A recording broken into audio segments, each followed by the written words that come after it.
Ruling that has attracted nationwide attention, the Federal High Court has fined senatorial candidate Natasha $5 million for contempt of court. The court also ordered her to issue a public apology to Nigerian Senate over statements she made that were deemed to undermine the dignity of the Senate and interfere with ongoing judicial processes. The judge stated that respect for court orders and legislative institutions is vital for the rule of law and democratic governance. In response, Natasha's legal team said they are considering an appeal but acknowledged the court's authority. Justice Ojeno, I recall you and I were very strong on this issue, and you were very critical of her behavior at the Senate. Now, with what is happening at the moment, what do you think transpired? This judgment, was it justified? Okay, yes, of course, now we can comment on it. Then I was yes, you were skeptical. Yeah, I was Absolutely, skeptical. yeah. I couldn't really comment on it. And one part that I also went out on a limb to, I've been advocating way before the suspension even came up, was that I do not think that the Senate or the House of Representatives have the power to suspend, especially for this long. And despite the fact that people are conflicting in their interpretation of the judgment, of course, some people for the Senate are saying that the Senate has the power to suspend, but the judge was very, very clear that it shouldn't be for that long. I'm very, very comfortable with the judgment of the court. Under no condition should, especially the contempt part, the civil contempt part, under no condition should a matter be in court and you'll be dealing with the matter as though it is not part of our laws for you to practically not comment on a matter that is before a judge, which can be subjudicial and prejudicial to the eventual judgment of the court. So I feel that on that point, I support the judge, and on the point of the fact that the Senate has the power to actually discipline erring members or maybe indisciplined members. Right. Yes, I also support the judge, but I also sway to the side of the court when the court said that because of the fact that a legislator during a legislative year has to be in the legislature for not less than 181 days as per the Constitution, that such a suspension for 6 months already almost deprives her of that compulsory requirement of the Constitution. I think I read a part where they said the 6 months was too heavy.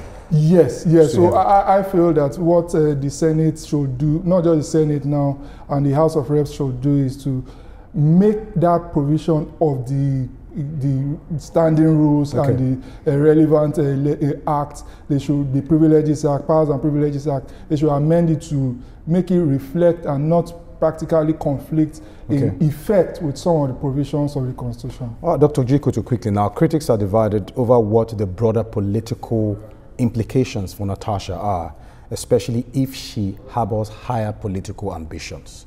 With what has happened right now, do you think there should be cause for worry? Because she obviously stood up against the institution of the Senate, and it has thrown the Senate into a lot of chaos at the time it happened. And some were even saying if those allegations she was flying managed to pass through, what would have happened? But now we'll finally have a judgment. But with the criticism that has followed this whole situation, how do we predict future, occurrences with other possible senators who might be in this dilemma? The issue is the way she handled it was not good enough for somebody at that level. In fact, my interpretation is that is a very wrong signal, and the way she has handled that matter would probably affect any young child or any lady or any woman in our climb that probably genuinely will have a case of maybe assault or sexual assault or sexual harassment, because in the understanding of the public view is that there are queries around the stories that she came up with. Up till now, no evidence. So it's not, we should not even look at it. We should look at what she has caused futuristic, wise for the Senate. Not for the Senate, for the general girl child. General girl child. You saw, senators, other senators, you saw past, SY senators that were saying, that were ladies or women or mothers, they were saying she should have handled that matter amicably. No, in a better way. Better, that's what I'm saying. So if you have, you know, a query, you don't face the institution. Now you have dragged on, you know, international media, international blog, international channels. I still saw one yesterday reporting this news in a very negative way against Nigeria.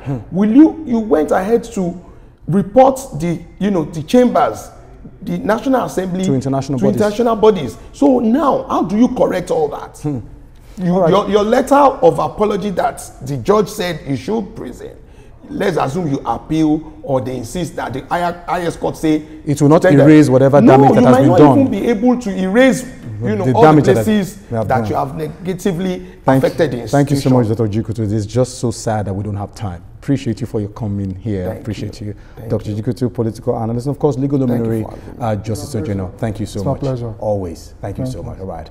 And that's our show for today. Remember, you can follow the conversation on our social media platforms at TVC News NG or on our website at tvcnews.tv. I am Marco Tabo. Until next week, goodbye.